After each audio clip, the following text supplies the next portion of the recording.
വിവാദക്കാറ്റ് അവസാനിക്കാത്ത പാലക്കാട് ഉപതെരഞ്ഞെടുപ്പ്. അവശേഷിക്കുന്ന 6 നാൾ ഇനി എന്തെല്ലാം കാത്തിരിപ്പുണ്ട് പാലക്കാടിന്?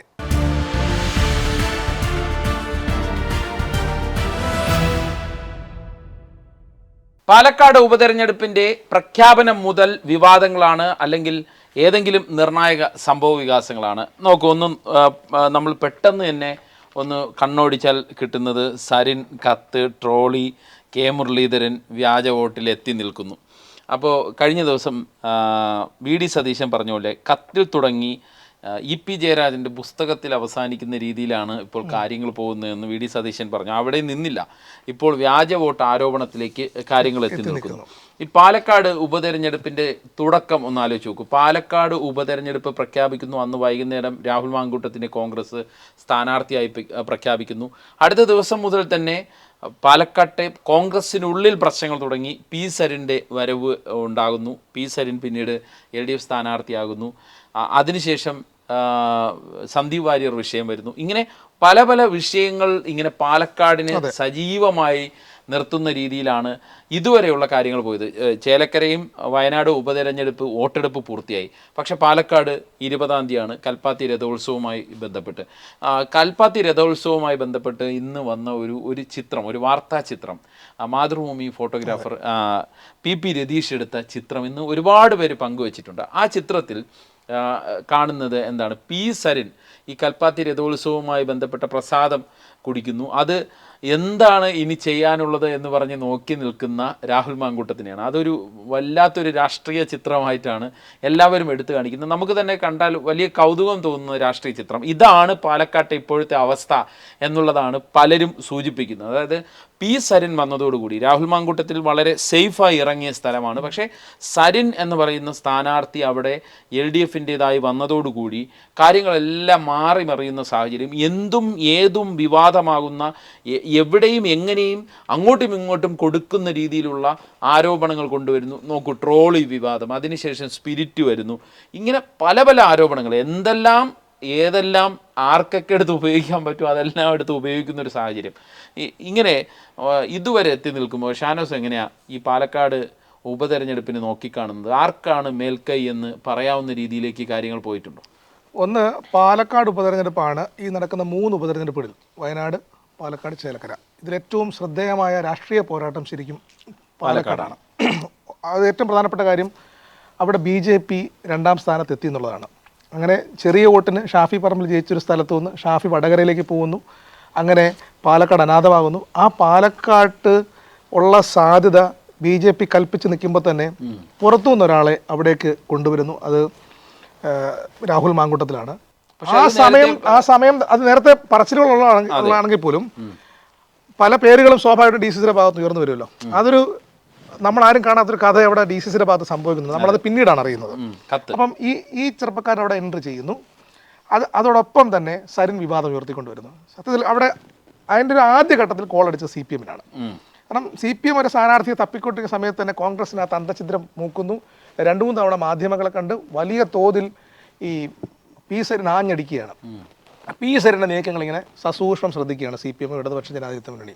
അതെവിടം വരെ പോകും? കാരണം അവരപ്പോഴത്തേക്ക് അവിടുത്തെ ജില്ലാ പഞ്ചായത്ത് മെമ്പറായ ഒരു വനിതാ സഖാവിൻ്റെ പേര് സ്ഥാനാർത്ഥിയിൽ ഉയർന്നു കിട്ടുന്നു. എനിക്കൊന്ന് ബിനുമോൾ എന്ന മറ്റുമാണ് പേര്. അദ്ദേഹത്തിലേക്ക് എത്തേണ്ട CPM അവിടെ നിർത്തുന്നു. ഒന്ന് ചവിട്ടി പിടിച്ചതിന് ശേഷം സരിൻ എന്താണ് പറയുന്നുള്ളത്? കാരണം സരിൻ പറയുന്നത് അത്രയും CPM-ന് പാലക്കാട് അല്ലെങ്കിൽ നാളെ അവരുടെ സ്ഥലത്ത് പ്രചാരണായുധമായി ഉപയോഗിക്കാൻ കഴിയുന്ന ഒരുപാട് സംഗതികൾ. സതീശനാണ് അടുത്ത മുഖ്യമന്ത്രി കസേരയിലേക്ക് വരുന്ന UDF-ൻ്റെ ആൾ എന്ന് നിൽക്കെ തന്നെ സതീശനെ നേരിട്ട് അറ്റാക്ക് ചെയ്യാൻ കഴിയുന്ന ഒരു വലിയ അവസരം അവിടെ കോൺഗ്രസിന് തുറന്നു കിട്ടുകയാണ് സരിൻ മുഖാന്തരം. അപ്പോൾ അവരത് വെയിറ്റ് ചെയ്ത് അങ്ങനെ ഒടുവിൽ സരിൻ തന്നെ സ്ഥാനാർത്ഥിയാവുന്ന സാഹചര്യം ഉണ്ടാകുന്നത്. അതാണ് കോൺഗ്രസിനെ അവിടെ ആദ്യം പിടിച്ചൊളിച്ചൊരു സംഗതി. കാരണം സതീശനെതിരെ ഒന്നും ഇപ്പം അങ്ങനെ പറയുന്നവർ വളരെ ചുരുക്കമാണ്. സരിൻ തുടങ്ങി വെച്ച ഒരു പോരാട്ടം ഒട്ടനവധി ആളുകൾ ഏറ്റെടുന്നുള്ളതാണ്. ഇന്നിപ്പം മഹിളാ കോൺഗ്രസിൻ്റെ ഒരു പ്രധാനപ്പെട്ട നേതാവ് തന്നെ ജില്ലാ സെക്രട്ടറി CPM-ലേക്ക് വെച്ചാൽ അതൊരു വലിയ ഒഴുക്കാണ്. ഇപ്പം ഷാനിബ് വരുന്നു. അങ്ങനെ ചെറിയ ആ ജില്ലയ്ക്കകത്തുള്ള പ്രധാനപ്പെട്ട ഷാനിബൊക്കെ ഒരുപക്ഷെ സരിനേക്കാളും ആ പ്രദേശത്ത് വലിയ സാധ്യതയുള്ള ഒരു ചെറുപ്പക്കാരനാണ്. അതുപോലെ ആ പ്രദേശത്ത് രാഷ്ട്രീയ രംഗത്ത് സജീവമായി കോൺഗ്രസിനകത്ത് നിൽക്കുന്ന പല മുഖങ്ങളും ഒന്നിൽ നിശബ്ദരാവുകയോ അല്ലെങ്കിൽ പരസ്യമായി പ്രതിഷേധിച്ചുകൊണ്ട് CPM-ലേക്ക് വരികയോ CPM-ന് ഐക്യദാർഢ്യം പ്രഖ്യാപിക്കുകയോ, ഒരാളെ മറ്റേ BJP-യിലും പോയി. അങ്ങനെ നോക്കുമ്പോൾ ആദ്യഘട്ടത്തിൽ തിരിച്ചടി ഉണ്ടാകുന്നത് സരിൻ മുഖാന്തരം തിരിച്ചടി ഉണ്ടാകുന്നത് കോൺഗ്രസിനാണ്. ഈ രാഹുൽ മാങ്കൂട്ടത്തിൽ ടെലിവിഷൻ ചർച്ചകളിൽ കൂടെയും സമീപകാലത്ത് ഉയർന്നു വന്ന സമരങ്ങളിൽ കൂടെയും ശ്രദ്ധേയനാണ്. പിന്നെ ഓടിച്ചിട്ട് അറസ്റ്റ് ചെയ്യുന്നതടക്കമുള്ള പിണറായി സർക്കാരിൻ്റെ നടപടികൾ കൊണ്ട് കുറച്ചുകൂടെ ശ്രദ്ധേയനാവുകയും ചെയ്തു രാഹുൽ മാങ്കൂട്ടത്തിൽ. ആ സാധ്യതകളെയൊക്കെയും ആദ്യഘട്ടത്തിൽ പൊളിക്കാൻ വ്യാജ വോട്ടാരോപണം അത് നമ്മൾ വരുന്നുണ്ട്. അപ്പൊ ഈ ഘട്ടത്തിൽ സരിൻ അവിടെ ഒന്നും മുന്നേറാൻ കഴിഞ്ഞു. പക്ഷെ അപ്പോഴും ഇവിടെ 3-ാം സ്ഥാനത്താണ് CPM. 1-ാം സ്ഥാനത്ത് കോൺഗ്രസും ചെറിയ വോട്ടിൻ്റെ മാത്രം പുറകിൽ BJP 2-ാമതും 3-ാമതാണ് CPM നിൽക്കുന്നത്. അവിടേക്കാണ് സരിൻ വരുന്നത്. CPM ഇത് കൈവിട്ട കളിയാണ്. ജയിച്ചാൽ ഭയങ്കര മെച്ചമാണ്. സരിനെ പോലെ ഒരാളെ കൂടെ കൂട്ടാൻ കഴിയും. പോലും 2-ാം സ്ഥാനത്ത് എത്തിയാൽ പോലും നേട്ടമാണ്. അതാണ് ഈ സരിനുമായി ബന്ധപ്പെട്ട് വരുന്ന വിവാദങ്ങൾ. അത് ഇങ്ങനെ ഏതാണ്ട് ഒരു ഘട്ടം എത്തി നിൽക്കുമ്പോഴാണ് അവിടെ രാഹുൽ മാങ്കൂട്ടത്തിലായിരുന്നില്ല മത്സരിക്കേണ്ടത്. അവിടെ ആദ്യം പരിഗണിച്ചത് കെ മുരളീധരനെ ആയിരുന്നു എന്നുള്ള കാര്യം DCC AICCക്ക് അയച്ച കത്ത് പുറത്തു വരുന്നതോടെ വേറെ ചിത്രം തെളിയുകയാണ്. അതായത് അൻഷാദ് പറഞ്ഞതുപോലെ ഇത് എന്നാണ് തെരഞ്ഞെടുപ്പ് പ്രഖ്യാപിച്ചത് അന്ന് തൊട്ട് നമ്മളിപ്പോൾ സംസാരിക്കുന്ന ഈ നിമിഷം വരെ കോൺഗ്രസിന് ഇരിക്കപ്പുറത്തിയില്ല. പക്ഷെ അത്രത്തോളം CPMനെ ബാധിച്ചു എന്ന് വെച്ചാൽ CPMനെ പെട്ടെന്ന് ബാധിച്ചൊരു സംഭവം കഴിഞ്ഞ 2 ദിവസം ഇന്നലെ കൊണ്ടുണ്ടായ ഈ EP ജയരാജന്റെ പുസ്തകവുമായി ബന്ധപ്പെട്ടാണ് സരിന് ഒരു ക്ഷീണം തട്ടുന്ന ഒരു നടപടിയിലേക്ക് വന്നത്. അത് EP ജയരാജൻ തിരുത്തിയിട്ടുണ്ട്. അപ്പം ഞാൻ പറഞ്ഞത് നമ്മളിങ്ങനെ 1, 2, 3 എന്നുള്ള ക്രമത്തിൽ പരിശോധിച്ചാൽ വിവാദങ്ങളുടെ ഈ പറയുന്ന വിവാദങ്ങളൊന്നും ചേലക്കരയില്ല. ചേലക്കരയിലൊക്കെ പല സാധനങ്ങളും കൊണ്ട് എത്തിക്കാൻ ശ്രമിച്ചു. അതൊന്നും ക്ലച്ച് പിടിച്ചൊന്നും എത്തിയിട്ടില്ല. ഷാനോസ്, എനിക്ക് തോന്നിയത് ഈ പാലക്കാട് സത്യത്തിൽ സർക്കാരിൻ്റെ ഇതുവരെയുള്ള പ്രവർത്തനങ്ങളോ പ്രതിപക്ഷത്തിൻ്റെ പ്രവർത്തനങ്ങളോ ഒന്നും ഇതുവരെ ചർച്ചയായിട്ടില്ല. പാലക്കാട് ഇതുവരെ ചർച്ചയായത് വ്യക്തി അധിഷ്ഠിതമായിട്ടുള്ള പരാമർശങ്ങളും വ്യക്തി അധിഷ്ഠിതമായിട്ടുള്ള വിഷയങ്ങളുമാണ്. ഇപ്പോൾ സരിൻ വന്നു, അത് കഴിഞ്ഞ് പിന്നീട് വന്നത് DCCയുടെ കത്താണ്. അതായത് DCC പ്രസിഡന്റ് തന്നെ ഒപ്പിട്ട് നൽകിയ കത്ത്. ആ കത്തിൽ പറഞ്ഞത് പാലക്കാട് ഏറ്റവും അനുയോജ്യനായ ഇന്നത്തെ സാഹചര്യത്തിൽ ഏറ്റവും അനുയോജ്യനായ സ്ഥാനാർത്ഥി എന്ന് പറയുന്നത് കെ മുരളീധരനാണ് എന്ന് പറയുന്നു. അതിനുശേഷം കെ മുരളീധരൻ പിണങ്ങി നിൽക്കുന്ന ഒരു സാഹചര്യം ഉണ്ടായി. കെ മുരളീധരൻ പറഞ്ഞു, ഞാൻ മനസ്സുകൊണ്ട് രാഹുൽ മാങ്കൂട്ടത്തിനൊപ്പമാണ്, പക്ഷേ ശാരീരികമായി ഞാൻ പാലക്കാട് വരില്ല എന്ന് പറഞ്ഞു. പക്ഷേ അത് അനുനയിപ്പിച്ച് പാലക്കാട്ടേക്ക് അദ്ദേഹത്തെ എത്തിക്കുന്ന ഒരു സാഹചര്യമുണ്ട്. അതെ, അപ്പോൾ UDF സ്ഥാനാർത്ഥി എന്ന് മാത്രം പറയുന്ന കെ മുരളീധരൻ. അപ്പോൾ കെ മുരളീധരൻ്റെ അതൃപ്തി അവിടെ ഉണ്ട്. കെ മുരളീധരൻ്റെ അതൃപ്തിയുടെ തുടക്കം വടകര തെരഞ്ഞെടുപ്പുമായി വടകര ലോക്സഭാ തെരഞ്ഞെടുപ്പുമായി ബന്ധപ്പെട്ടുണ്ടായ പ്രശ്നങ്ങളാണ്. ആ പ്രശ്നങ്ങൾ അവിടെയുണ്ട്.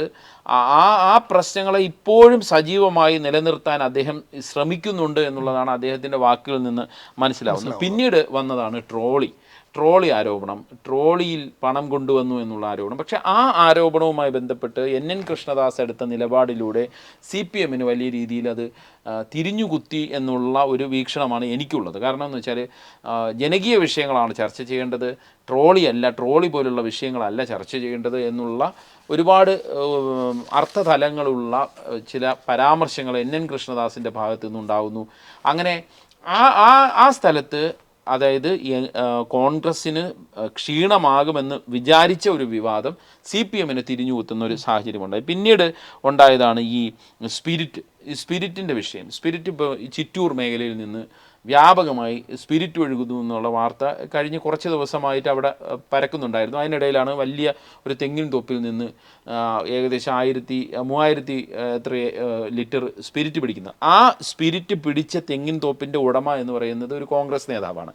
അതോടുകൂടി CPM സടകുടഞ്ഞെണീക്കുന്നു, ഇത് സ്പിരിറ്റ് ഒഴുക്കുകയാണ് എന്ന് പറയുന്നത്. പക്ഷേ അതിനെ കോൺഗ്രസ് നേരിട്ടത് വളരെ ബുദ്ധിപരമായിട്ടാണ്. കാരണം എക്സൈസ് മന്ത്രി ആരാണ്? പാലക്കാട്ടിൻ്റെ MP രാജേഷാണ്. അപ്പോൾ MP രാജേഷിൻ്റെ വീഴ്ചയായിട്ട് അതിനെ ചിത്രീകരിക്കാൻ കഴിഞ്ഞു. പിന്നീട് വന്നത് ഇപ്പോൾ വ്യാജ വോട്ടാരോപണം. ആ വ്യാജ വോട്ടാരോപണം വരുമ്പോൾ രാഹുൽ മാങ്കൂട്ടത്തിന് ഇരിക്കപ്പുറത്തിയില്ല. കാരണം വ്യാജ വോട്ടാരോപണത്തിൻ്റെ വ്യാജ ID കാർഡുമായി ബന്ധപ്പെട്ട് യൂത്ത് കോൺഗ്രസ് തെരഞ്ഞെടുപ്പുമായി ബന്ധപ്പെട്ടൊക്കെ അതിനെ ചിത്രീകരിക്കുന്നുണ്ട്. അപ്പോൾ ആ വ്യാജ വോട്ട് ആരോപണം വരുമ്പോൾ ആ പഴയ യൂത്ത് കോൺഗ്രസ് അത് ഉയർന്നു വരുന്നുണ്ട്. അങ്ങനെ ഒരു പ്രശ്നം അവിടെ നിലനിൽക്കുന്നുണ്ട്. അത് സരിൻ വളരെ ബുദ്ധിപരമായി ഉപയോഗിക്കുന്നുണ്ട് എന്നുള്ളത് നമുക്ക് മനസ്സിലാവും. അതിൻ്റെ ഇടയിലാണ് ഈ കൈകൊടുക്കൽ പ്രശ്നം വരുന്നത്. അതായത് കല്യാണ വീട്ടിൽ വെച്ച് സരിന് കൈ കൊടുക്കാത്ത ഷാഫി പറമ്പിലും രാഹുൽ മാങ്കൂട്ടത്തിലും. അപ്പോൾ അതിനെ CPM ഉപയോഗിച്ച രീതി എന്താണ്? കൈകൊടുക്കൽ ക്യാമ്പയിനുമായിട്ടാണ്. അപ്പോൾ എന്തും ഏതും എങ്ങനെയും ഉപയോഗിക്കാവുന്നുള്ള രീതിയിലേക്കാണ് പാലക്കാട്ട് ഉപതെരഞ്ഞെടുപ്പ് ഒരുപക്ഷെ സമീപകാലത്ത് നമ്മൾ കണ്ടിട്ടുള്ളതിൽ വെച്ച് ഏറ്റവും വീറും വാശിയുമുള്ള ഉപതെരഞ്ഞെടുപ്പ് എന്നാണ് എനിക്ക് തോന്നുന്നത്. അതിനിടയ്ക്ക് ഇപ്പോൾ ബി ജെ പിയുടെ പ്രശ്നം നോക്കും. ബി ജെ പിയിൽ സി കൃഷ്ണകുമാർ സ്ഥാനാർത്ഥിയായി വരുന്നു. അതിന് പിന്നാലെ സന്ദീപ് വാര്യർ, നമ്മൾ ഒരിക്കലും പ്രതീക്ഷിക്കാത്ത ഒരാളിൽ നിന്ന് ഒരു വിമത നീക്കമുണ്ടാകുന്നു, അല്ലെങ്കിൽ പിണങ്ങി നിൽക്കുന്നത് സന്ദീപ് വാര്യർ അനുനയിപ്പിക്കാൻ ഇതുവരെ ശ്രമിച്ചിട്ട് നടന്നിട്ടില്ല. സന്ദീപ് വാര്യർ പറയുന്നത് ഓരോ വാക്കുകളും കൂരമ്പ് പോലെ ബി ജെ പിക്ക് കൊള്ളുന്നൊരവസ്ഥ ഇപ്പോഴും നിലനിൽക്കുന്നു. അത് ഒരുപാട് ബി ജെ പിക്ക് വലിയ രീതിയിൽ ബി ജെ പിക്ക് അവിടെ വോട്ട് കുറയ്ക്കുമെന്നുള്ളതാണ് എനിക്ക് മനസ്സിലാക്കാൻ കഴിയുന്നത്. കാരണം നമുക്കറിയാം സന്ദീപ് വാര്യറിൻ്റെ അമ്മ മൂത്താൻ സമുദായവുമായി ബന്ധപ്പെട്ട് നിൽക്കുന്ന ആളാണ്. അതുകൊണ്ട് തന്നെ ആ വോട്ട് ആ സമുദായത്തിൽ നിന്നുള്ള വോട്ട് സ്പ്ലിറ്റായി പോകാനുള്ള സാധ്യതയുണ്ട്. മാത്രമല്ല നേരത്തെ തന്നെ ബി ജെ പിക്ക് അവിടെ പ്രശ്നങ്ങളുണ്ട്. അതായത് ശോഭാ സുരേന്ദ്രനെ അല്ലെങ്കിൽ കെ സുരേന്ദ്രൻ എന്നുള്ളതായിരുന്നു ബി ജെ പിയുടെ മനസ്സിലുള്ള, അല്ലെങ്കിൽ ബി ജെ പിയുടെ ചില പ്രമുഖരുടെയെങ്കിലും മനസ്സിലുള്ളത് അതായിരുന്നു. അപ്പോൾ അങ്ങനെയൊക്കെ ഒരുപാട് പ്രശ്നങ്ങളുണ്ട്. അപ്പോൾ അതിനിടയിൽ സത്യത്തിൽ ഈ സരിൻ വന്നതോടുകൂടി സി പി എമ്മിന് ഒരു മൈലേജ് കിട്ടി എന്നുള്ളതാണ് എൻ്റെ ഒരു വിലയിരുത്തൽ. സി പി എമ്മിന് ഈ സരിനെ മുൻനിർത്തി കളിക്കാൻ ഒരുപാട് സ്പേസ് കിട്ടി. അങ്ങനെയല്ലേ ഷാനവാസിന് എന്താ തോന്നുന്നത്? അങ്ങനെയാണ് എനിക്ക് തോന്നുന്നത്. അപ്പോൾ അതിൻ്റെ ഒരു ആനുകൂല്യം സി പി എമ്മിന് ഈ ഉപതെരഞ്ഞെടുപ്പിൽ നേടാൻ കഴിഞ്ഞ വലിയ നേട്ടമാണ്. ഒരുപക്ഷെ ഇപ്പോൾ പാലക്കാടിൻ്റെ ചില മാധ്യമ സുഹൃത്തുക്കളൊക്കെ പറയുന്നത് ടൈറ്റ് മത്സരം എന്നാണ്. അതായത് നേരത്തെ നമ്മൾ പറഞ്ഞത് സരിൻ ആരാ എന്ന് ചോദിച്ചവർ വരെ ഇപ്പോൾ പറയുന്നത് ടൈറ്റ് മത്സരമാണ് പാലക്കാട് അരങ്ങേറുന്നത്. ഏത് രീതിയിലും വോട്ട് പിടിക്കാനുള്ള നീക്കങ്ങൾ, വിവാദങ്ങൾ നിലനിർത്താനുള്ള നീക്കങ്ങൾ, രാഹുൽ മാങ്കൂട്ടത്തിൽ സത്യത്തിൽ അവിടെ ഇറങ്ങിയ ഒരു സേഫ് സോണുണ്ട്. ആ സേഫ് സോണിൽ നിന്ന് ഇപ്പോൾ ഡേഞ്ചറസ് സോണിലേക്ക് മാറി രാഹുൽ മാങ്കൂട്ടത്തിനെയാണ് കാണാൻ കഴിയുന്നത് എന്നൊക്കെയാണ് ഒരുപാട് പേര് പറയുന്നത്. ഇന്നിപ്പം ഞാൻ ആ ചിത്രം പലരുടെയും ശ്രദ്ധയിൽപ്പെടുത്തിയപ്പോൾ അവരെല്ലാം പറഞ്ഞത് ഈ സോണിൽ തന്നെയാണ് രാഹുൽ മാങ്കൂട്ടത്തിൽ നിൽക്കുന്നത് എന്നുള്ളതാണ്. അപ്പോൾ നമ്മൾ അങ്ങനെ പറഞ്ഞു വരുമ്പോൾ ഉപതെരഞ്ഞെടുപ്പ് എന്ന് പറയുന്നത് നേരത്തെ ഷാനോസ് പറഞ്ഞ പോലെ ഏറ്റവും നിർണായകമായ ഉപതെരഞ്ഞെടുപ്പ് പാലക്കാട് നടക്കുന്നത്. അതിന് രാഷ്ട്രീയ മാനങ്ങൾ ഒരുപാടുണ്ട്. അവിടെ ബി ജെ പി ജയിക്കുമെന്നുള്ള ഒരു വീക്ഷണം ആദ്യം ഉണ്ടായിരുന്നു. അവിടെ നിന്ന് അത് ഷാഫി പറമ്പിൽ രാഹുൽ മാങ്കൂട്ടത്തിലിനെ നോമിനിയായിട്ട് കൊണ്ടുവന്ന് ഇറക്കുമ്പോൾ രാഹുൽ മാങ്കൂട്ടത്തിൽ ഷുവറായിട്ട് ജയിക്കും എന്നുള്ള ഒരു നില കൊണ്ടുവരാൻ കഴിഞ്ഞിരുന്നു. പക്ഷേ അതെല്ലാം മാറി മറിയുന്ന സാഹചര്യം, ചിത്രം മൊത്തത്തിൽ മാറി. മാത്രമല്ല ചേലക്കരയിലേക്ക് യു ഡി എഫിൻ്റെ കൂടുതൽ ശ്രദ്ധ പോയതോടുകൂടി ഈ പാലക്കാട് യു ഡി എഫിൻ്റെ നേതൃതലത്തിൽ തന്നെ അനാഥമാകുന്നൊരു സാഹചര്യം വന്നു എന്ന് അവിടുത്തെ യു ഡി എഫ് അവിടെ സന്ദർശിച്ച യു ഡി എഫ് പ്രവർത്തകർ പറയുന്നുണ്ട്. പിന്നെ എന്താ പറയുക, പി ഡി പി പോലുള്ള ചില പോക്കറ്റുകളിൽ സ്വാധീനമുള്ള ആൾക്കാരൊക്കെ സി പി എമ്മിന് പിന്തുണ പ്രഖ്യാപിക്കുന്ന ഒരു സാഹചര്യമുണ്ട്. അങ്ങനെ എല്ലാ തലത്തിലും വോട്ട് ശേഖരിക്കപ്പെടുന്ന ഒരു ഉപതെരഞ്ഞെടുപ്പ് നടക്കുകയാണ്. ആ ഉപതെരഞ്ഞെടുപ്പ് എങ്ങനെ മാറി മറിയും എന്നുള്ളതാണ് നമ്മൾ ഇനി നോക്കിക്കാണേണ്ടത്. അതായത് കുറേ വിഷയങ്ങളിൽ കോൺഗ്രസ് മറുപടി പറയാതെ പോകുന്നുണ്ട്. ഇപ്പം ഞാനിപ്പം ശ്രദ്ധിച്ചൊരു കാര്യം, ഈ 4 കോടി രൂപയുടെ ഒരു ആരോപണം ബി ജെ പി ഉന്നയിച്ചിട്ട് ദിവസങ്ങളായി. കഴിഞ്ഞ ദിവസം കൂടി സി കൃഷ്ണകുമാർ അത് ആവർത്തിച്ചു. പക്ഷെ അതിനകത്ത് ഷാഫി ഒരു മറുപടി പറയാതെ പോകുന്നു എന്നുള്ളതാണ് സി പി എമ്മും ബി ജെ പി ഉയർത്തുന്നൊരു പ്രധാനപ്പെട്ട ആരോപണം. കാരണം ഇതിനകത്തൊക്കെ മറുപടി പറഞ്ഞു പോകേണ്ടതാണ്. കാരണം അവിടെ ബി ജെ പി കോൺഗ്രസ് ഡീലുണ്ടോ എന്ന് സംശയിക്കുന്ന പല സാഹചര്യങ്ങൾ, അതായത് വടകരയിലേക്ക് പോകുന്നതടക്കം അവിടെ പാലക്കാട് ഞങ്ങൾ കൊടുത്തേക്കാം എന്ന് പറഞ്ഞ ഡീലൊക്കെ നടന്നതായി സി പി എം വളരെ വലിയ തോതിൽ ചർച്ച ചെയ്ത വിഷയങ്ങളാണ്. അപ്പം അത്തരം കാര്യങ്ങൾ നിൽക്കുമ്പോൾ തന്നെ അതിനകത്തൊന്നും മറുപടി പറയാതെ ഷാഫി പോകുന്നു. അപ്പം അൻഷാദ് പറഞ്ഞു വെച്ചതുപോലെ കോൺഗ്രസ് നേതാക്കന്മാരുടെ KPCC നേതൃത്വത്തിൻ്റെയും യു ഡി എഫ് നേതാക്കളുടെയും പ്രധാനപ്പെട്ട ശ്രദ്ധ ചേലക്കരയിലേക്ക് മാറുകയും ഇവിടെ ഷാഫി മാത്രം കാര്യങ്ങൾ കൈകാര്യം ചെയ്യുന്ന ഒരു സ്ഥിതിയിലേക്ക് പോയിട്ടുണ്ട്. അത് എത്രത്തോളം ദോഷം കോൺഗ്രസ് ചെയ്തിട്ടുണ്ടെന്ന് നമ്മളൊന്ന് ആലോചിച്ച് നോക്കാവുന്നതാണ്. കാരണം അത് ഉണ്ടാവാനുള്ള സാധ്യതയുണ്ട്. കാരണം KPCC പ്രസിഡന്റും പ്രതിപക്ഷ നേതാവും മറ്റ് UDF നേതാക്കളുമൊക്കെ ചേലക്കര നിൽക്കുമ്പോൾ, ചേലക്കര ആദ്യം തെരഞ്ഞെടുപ്പ് നടന്നു, പക്ഷേ ഒരു ചെറിയ ശൂന്യത പാലക്കാട് ഈ നേതാക്കളുടെ അഭാവം ഉണ്ടാക്കിയിട്ടുണ്ടെന്നുള്ളതാണ് ഞാൻ മനസ്സിലാക്കുന്നത്. അപ്പോൾ ഇത്തരം കാര്യങ്ങൾ മറുപടി പറയാതെ പോകുന്നൊരു സാഹചര്യം കൂടിയുണ്ട്.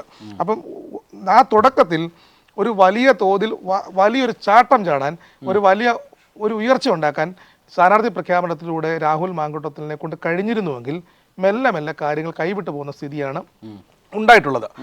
ചേലക്കര പറയുന്നതിന്റെ നേരെ ഓപ്പോസിറ്റ് ഇവിടെ സംഭവിച്ചു.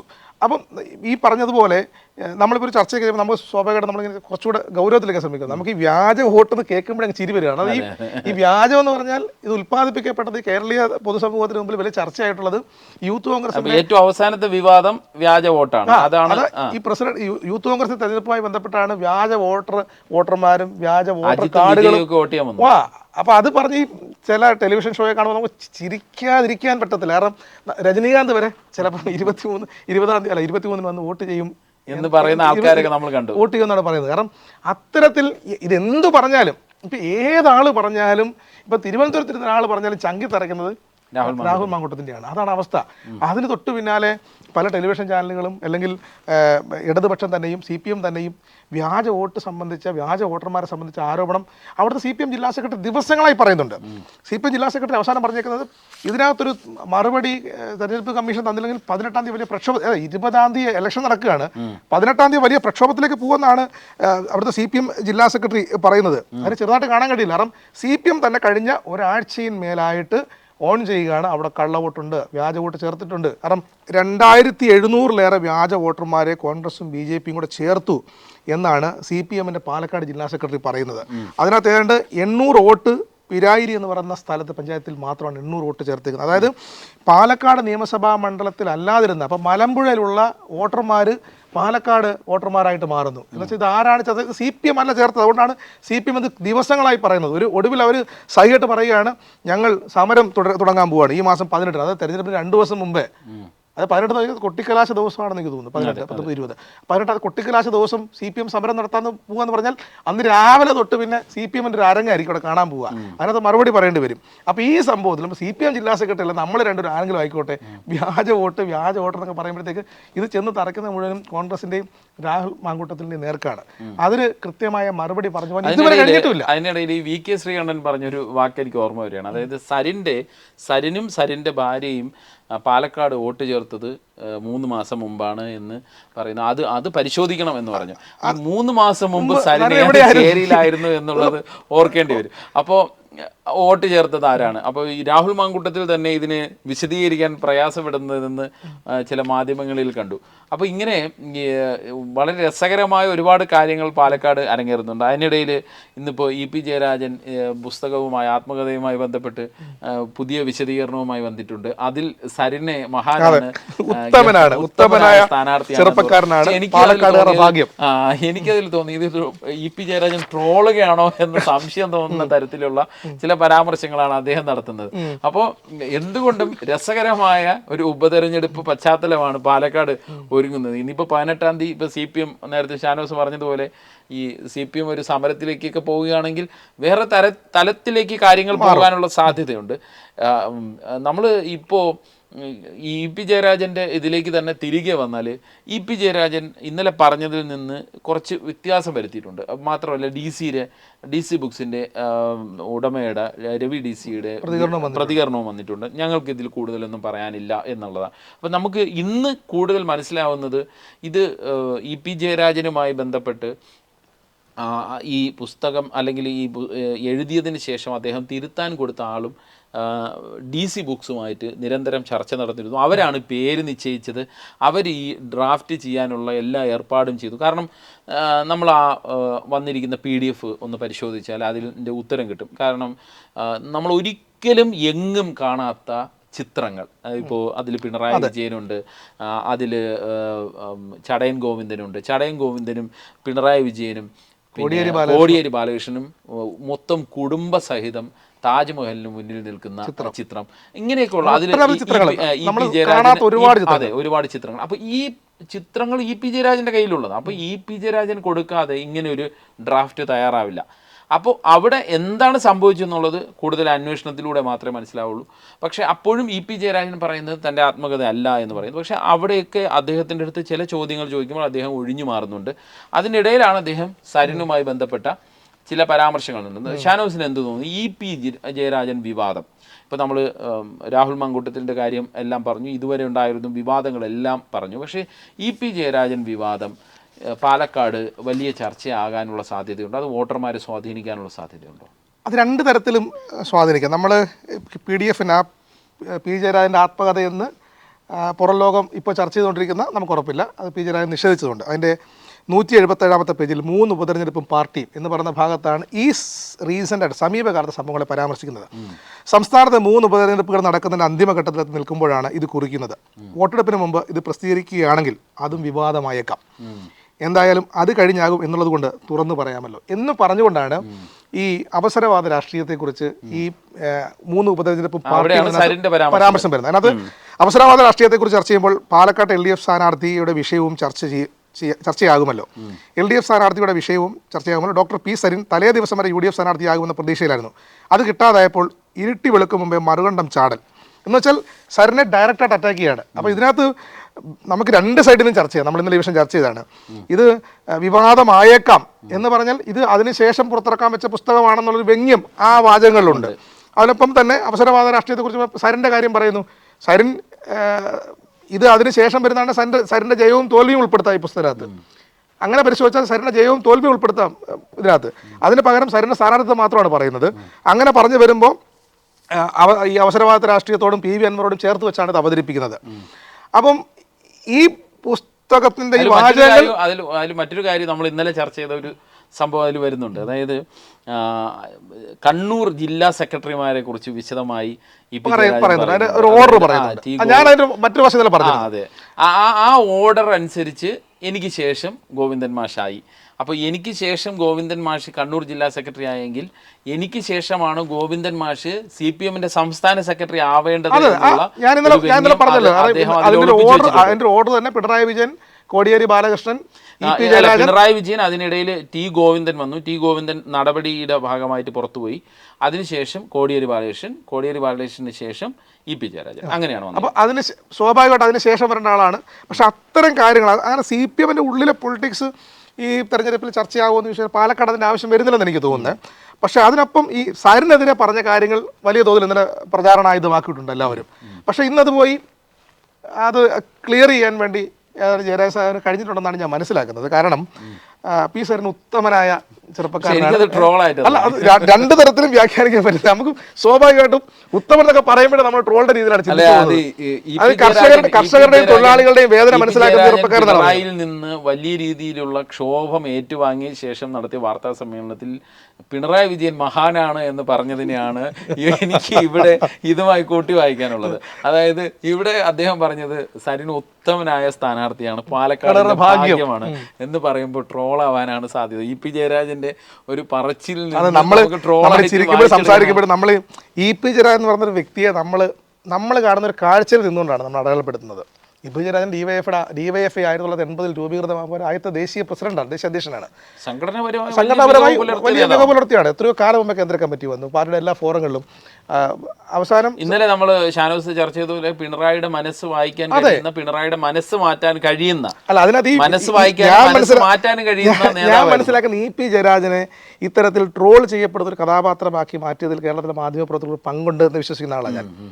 പല ടെലിവിഷൻ ഷോകളും നമ്മൾ കണ്ടു നോക്കും, അല്ലെങ്കിൽ പല ഇന്റർവ്യൂ അല്ലെന്നുണ്ടെങ്കിൽ ബൈറ്റ് എടുക്കുന്നത് പുള്ളി പറയുന്നതിനെ ഒരു പരിഹാസ രൂപേണ അവതരിപ്പിക്കാൻ വേണ്ടി കേരളത്തിലെ മാധ്യമപ്രവർത്തകർ ഒരു വിഭാഗം ശ്രമിച്ചിട്ടുണ്ട്. അതിനെ കൂടെ തിക്തഫലമാണ് അനുഭവിക്കുന്നത്. അതുകൊണ്ടാണല്ലോ ഈ പരിപ്പുവടയും കട്ടൻ ചായ എന്ന് പറഞ്ഞ പേരത് ഞാൻ ഇടുവെന്ന് വെക്കുന്നത്. ശരിക്കും ഞാനതിന് അങ്ങനെയല്ല കാണുന്നത്. പരിപ്പുവടയും കട്ടൻ ചായ എന്ന് പറഞ്ഞത് CPM-നെ സംബന്ധിച്ചൊരു ഒരു 2 കാലഘട്ടമായി പറയാൻ കഴിയുന്നൊരു സംഗതിയാണ്. അതായത് പിണറായി വിജയൻ അടക്കമുള്ള നേതാക്കന്മാരുടെ വരവിന് ശേഷമുണ്ടാവുന്ന ഒരു പ്രതികരണമാണത്. ഞാൻ മനസ്സിലാക്കുന്നത് റിപ്പോർട്ടർ ചാനലിലെ അന്നുണ്ടായിരുന്ന പ്രദീപ് കുമ്പിടിയോ മറ്റോ ആണ് അന്ന് അത് ഒറ്റയ്ക്ക് നിന്ന് അത് പകർത്തുന്നത്. അങ്ങനെയാണ് ആ ഒരു വീഡിയോ ക്ലിപ്പ് വലിയ വിവാദമാകുന്നത്, പുറത്തു വരുന്ന വിവാദമാകുന്നൊക്കെ. അപ്പോൾ അതൊരു പാർട്ടിയുടെ ദിശാമാറ്റമാണ് സൂചിപ്പിക്കുന്നത്. CPM-ന്റെ ഈ വലതുപക്ഷ വ്യതിയാനമൊക്കെ ചർച്ച ചെയ്തൊരു കാലത്ത് തന്നെയാണ്. അപ്പോൾ അത് പേരിടുന്നത് ശരിക്കും പറഞ്ഞാൽ അങ്ങൊരു പേര് വന്നാൽ തന്നെ അത് പിണറായി വിജയനെയോ അല്ലെങ്കിൽ MP ഗോവിന്ദനെയോ ഒക്കെ ലക്ഷ്യം വെച്ചുള്ളതാണെന്ന് വേണമെങ്കിൽ പറയാം. പക്ഷെ അവിടം വരെ വരാതെ ഇപ്പോഴും EP ജയരാജനെ ട്രോൾ എന്നത് അവിടെയാണ് അതിന്റെ സാധ്യത കിടക്കുന്നുണ്ടാണ്. പക്ഷെ അങ്ങനെയാണ് ആ പുസ്തകം ഇറക്കിയിരുന്നെങ്കിൽ ഈ രൂപത്തിലും ചർച്ച ഉണ്ടായേനെ. പക്ഷേ ഈ രീതിയിലല്ല ഇതെല്ലാം പാലക്കാട് ചർച്ചയാകുമെന്നാണ് എനിക്ക് തോന്നുന്നത്. കാരണം പാലക്കാട് നമുക്ക് അറിയാം, ഈ പാലക്കാട് മുനിസിപ്പാലിറ്റിയിൽ കിടക്കുന്നത് നല്ല വിദ്യാഭ്യാസമുള്ള ജനമാണ്. അപ്പോൾ അതിൽ തന്നെ CPM-ന് അവിടെ സ്വാധീനം കുറവാണ്. പക്ഷേ മറ്റ് പഞ്ചായത്തുകളിൽ സി പി എമ്മിന് സ്വാധീനമുണ്ട്. സി പി എമ്മിൻ്റെ ഉറച്ച സംഘടനാ പഞ്ചായത്തുകൾ ഉള്ള സ്ഥലങ്ങളുണ്ട്, കണ്ണാടി പോലുള്ള സ്ഥലങ്ങളുണ്ട്. അപ്പോൾ അവിടെയെല്ലാം ഇപ്പോൾ ഇ പി ജയരാജൻ ഇപ്പോൾ എടുത്തിരിക്കുന്ന നിലപാട്, അല്ലെങ്കിൽ ഇ പി ജയരാജൻ്റെ പുസ്തകം, സരിനെ കുറിച്ച് അദ്ദേഹം പറഞ്ഞത്, അദ്ദേഹം അതിനെ പി വി അൻവറുമായി കൂട്ടിച്ചേർത്തത് ഒക്കെ ചർച്ചയാവാനുള്ള സാധ്യതയുണ്ട്. അങ്ങനെ ചർച്ച ആവുകയാണെങ്കിൽ അത് സി പി എമ്മിന്, സരിന് ദോഷമായി മാറാനുള്ള സാധ്യതയാണ്. എനിക്ക് തോന്നുന്നത് ഇന്നിപ്പം ഏതാണ്ട് എല്ലാ മാധ്യമങ്ങളോടും അതിനു മുമ്പ് തെരഞ്ഞെടുപ്പ് യോഗത്തിലുമൊക്കെ തന്നെ ഇ പി ജയരാജൻ സംസാരിച്ചു കഴിഞ്ഞു. അതോടുകൂടി ആ സരിനുമായി ബന്ധപ്പെട്ട വിവാദം അവസാനിക്കും എന്നാണ് എനിക്ക് തോന്നുന്നത്. അതുകൊണ്ട് അത് ഒന്ന് കവർ ചെയ്യാൻ വേണ്ടി കൂടിയായിരിക്കാം ഈ വ്യാജ വോട്ടർമാരെ സംബന്ധിച്ചുള്ള കാര്യം സി പി എം ജില്ലാ സെക്രട്ടറി എൻ സുരേഷ് ബാബു ഇന്നും അത് ആവർത്തിക്കുന്നത്. അപ്പോൾ അതിലേക്ക് സമരത്തിലേക്ക് പോകുന്ന പറയുമ്പോഴത്തേക്ക് മൊത്തത്തിൽ പ്രതിരോധത്തിലാവുന്നത് കള്ളവോട്ട് ചേർത്ത മുഴുവൻ പേരും പ്രതിരോധത്തിലാവും. അത് തെരഞ്ഞെടുപ്പ് കമ്മീഷന് വലിയ തോതിൽ പ്രശ്നമുണ്ടാക്കും. ഒപ്പം സർക്കാരും തലവേദനയാണ്. മനസ്സിലായി, ഈ ഉദ്യോഗസ്ഥരൊക്കെ തന്നെയാണ് ഇതിൻ്റെ ബിഒമാരായിട്ട് വരുന്നതും ഇതിൻ്റെ പ്രക്രിയയിൽ പങ്കാളികളാവുന്നതൊക്കെ. അപ്പോൾ അങ്ങനെ ഉണ്ടായിട്ടുണ്ടെങ്കിൽ ആ വ്യാജ വോട്ട് എല്ലാവരും ബാധിക്കുന്നതാണ്. പക്ഷേ സി പി എം ആണ് അത് ഇങ്ങനെ ആർജവത്തോടുകൂടി കുറേ ദിവസങ്ങളായി എൻ സുരേഷ് ബാബു അവിടെ സി പി എം ജില്ലാ സെക്രട്ടറി നിരന്തരമായി പറയുകയാണ്. ഇപ്പോൾ ഇന്ന് പറഞ്ഞിരിക്കുകയാണ്, അല്ലെങ്കിൽ ഇന്നത്തെ പ്രസ്താവന എന്ന് പറയുന്നത് 18 സമരം ചെയ്യുന്നുള്ളതാണ്. അപ്പോൾ അതിനകത്തൊരു മേൽക്കൈ നേടാൻ കഴിഞ്ഞിട്ടുണ്ട്. അപ്പോൾ തീർത്തും ഒരു ഉപതെരഞ്ഞെടുപ്പൊക്കെ വരുമ്പോഴത്തേക്ക് അവിടെ ഈ വലിയ കേരള പൊളിറ്റിക്സിന് അപ്പുറത്തേക്ക് അവിടെ ഒതുങ്ങി നിൽക്കുന്ന ചർച്ചകളിലേക്ക് പോകുന്നതാണ് എൻ്റെ ഒരു അനുമാനം. അവിടെ പി സരിൻ ഉയർത്തുന്ന വാദങ്ങൾ, അല്ലെങ്കിൽ അവിടുത്തെ വ്യാജ വോട്ടർമാരെ സംബന്ധിച്ച്. പക്ഷേ സരിൻ എന്തായാലും കുറെ കോൺഗ്രസ്സുകാരുടെ വോട്ട് പിടിക്കുന്നുള്ള കാര്യം സംശയമില്ല. നമ്മൾ കാണാതെ പോകുന്നൊരു കാര്യം, എനിക്ക് തോന്നുന്നു ബി ജെ പിയിലെ അതൃപ്തിയൊക്കെ എനിക്ക് ഒരാഴ്ച മുമ്പേ നമ്മൾ സംസാരിക്കുമ്പം ഇപ്പം കേൾക്കുന്നില്ലല്ലോ. നമ്മൾ പറഞ്ഞ ഈ സന്ദീപ് വാര്യരുടെ കാര്യം ഇപ്പം ചർച്ചകളില്ല. ശോഭാ സുരേന്ദ്രൻ്റെ കാര്യം നിങ്ങൾ കേൾക്കുന്നുണ്ടോ? കേൾക്കുന്നില്ല. ബി ജെ പിയുടെ സേഫ് സോണിൽ വിവാദങ്ങളൊന്നും ഇല്ലാതെ അങ്ങനെ പൊയ്ക്കൊണ്ടിരിക്കുകയാണ്. അവിടെ ചെറിയ വോട്ടിൻ്റെ വ്യത്യാസം 3000 എത്ര ഈ വോട്ടിൻ്റെ വ്യത്യാസത്തിലാണ് അവിടെ കോൺഗ്രസ് ജയിച്ചിരിക്കുന്നത്. ആ സാഹചര്യത്തിൽ ബി ജെ പിയുടെ സൈലന്റ് വർക്ക്, ബി ജെ പിയുടെ വോട്ട് ബേസ് വെച്ചാൽ എപ്പോഴും സൈലന്റ് വർക്ക്. ബി ജെ പിയിലെ വോട്ട് കൃത്യമായി പെട്ടിയിലാക്കാനുള്ള പരിപാടിയാണ്. നമ്മൾ ഇതൊരു നേരെ തിരിച്ചു ഉള്ളൊരു സിനാരിയോ നമ്മൾ ചിന്തിച്ചിട്ടേ ഇല്ല. ഒന്ന് ചിന്തിച്ചു നോക്കൂ. അവിടെ ബി ജെ പി ജയിക്കുന്നു, അവിടെ സരിൻ 2ാമത് വരുന്നു, കോൺഗ്രസ് 3ാമത് വരുന്നു. അങ്ങനത്തെ ഒരു സിനാരിയോ ചിന്തിച്ചു നോക്കി. എന്തായിരിക്കും കേരളത്തിൻ്റെ രാഷ്ട്രീയം മാറി മറിയാൻ പോകുന്നൊരു സംഗതി? അല്ലെങ്കിൽ ബി ജെ പി ജയിക്കുന്നു, രാഹുൽ മാങ്കൂട്ടത്തിൽ 2ാമത് വരുന്നു, സരിൻ 3ാമത് വരുന്നു. അപ്പോഴും സി പി എമ്മിന് അതിനകത്ത് പരിക്കൊന്നും പറ്റുന്നില്ല. 2ാമത് വന്നാൽ തന്നെ സി പി എമ്മിന് വലിയ ലാഭമാണല്ലോ, ജയിച്ചാൽ അതിലേറെ ലാഭം. അപ്പോൾ ഈ സാധ്യതകളെല്ലാം മാറ്റി വെച്ചുകൊണ്ട് ബി ജെ പി അവരുടെ ശക്തി തെളിയിച്ചുകൊണ്ട്, ഈ ശ്രീധരനായകൊണ്ടാണ് അത്ര വോട്ട് നേടിയതെന്ന് പറയുമ്പോൾ പോലും ഈ സി കൃഷ്ണകുമാർ അവിടുത്തെ പൊതുരംഗത്ത് എത്രയോ കാലമായി നിൽക്കുന്ന ആളാണ്. പക്ഷേ അദ്ദേഹത്തിന് വലിയ എതിർപ്പുണ്ട്, ബി ജെ പി പ്രവർത്തകർക്കിടയിൽ വലിയ എതിർപ്പുണ്ട്. അതായത് സ്ഥിരമായി തെരഞ്ഞെടുപ്പിൽ സി കൃഷ്ണകുമാർ മാത്രം എന്നുള്ള ഒരു പ്രശ്നം എല്ലാവരും, നമ്മൾ പല കമൻറ്റ് ബോക്സുകളും ഒക്കെ നോക്കുമ്പോൾ പാലക്കാട് എന്നുള്ള പലരുടെയും പരാമർശങ്ങൾ അങ്ങനെയാണ്. ആ രീതിയിൽ ബി ജെ പിക്ക് അവിടെ ചില പ്രശ്നങ്ങൾ ഉണ്ട്. പക്ഷേ എന്ത് തന്നെ ആയാലും ഷാനോസെ, ഈ വലിയ രീതിയിലുള്ള വിവാദങ്ങൾ, അതാണ് പാലക്കാടിനെ ഇപ്പോൾ പാലക്കാട് ആഞ്ഞടിക്കുന്ന കാറ്റ്. അതാണ് ആ കാറ്റ് എങ്ങോട്ടേക്ക് പോകും, ആ വിവാദങ്ങളിൽ നിന്നുണ്ടാകുന്ന കാറ്റ് അത് ഏത് ചേരിയിലേക്ക് പോകും, അത് ബി ജെ പിയിലേക്ക് പോകുമോ, ഇടതുപക്ഷത്തേക്ക് പോകുമോ, അതോ രാഹുൽ മാങ്കൂട്ടത്തിന് അനുകൂലമായി മാറുമോ എന്നുള്ളതാണ് ഇനിയുള്ള ദിവസം. ഇനിയുള്ള 6 ദിവസം പാലക്കാടിനെ സംബന്ധിച്ച് വളരെ നിർണായകമാണ്.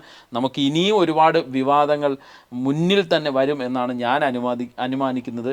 വിവാദങ്ങളൊന്നും കെട്ടടങ്ങുന്നില്ല. എല്ലാ വിവാദങ്ങളും സജീവമായി നിലനിർത്തിക്കൊണ്ട് ഒരു പോളിംഗ് ബൂത്തിലേക്ക് പോകുന്നൊരു സാഹചര്യമായിരിക്കും പാലക്കാട്ട് ഉണ്ടാവുക എന്നാണ് മനസ്സിലാക്കാൻ കഴിയുക. എന്തായാലും വാശിയേറിയ ഒരു പോരാട്ടത്തിൻ്റെ അവസാനം തന്നെയായിരിക്കും നമുക്ക് കാണാൻ.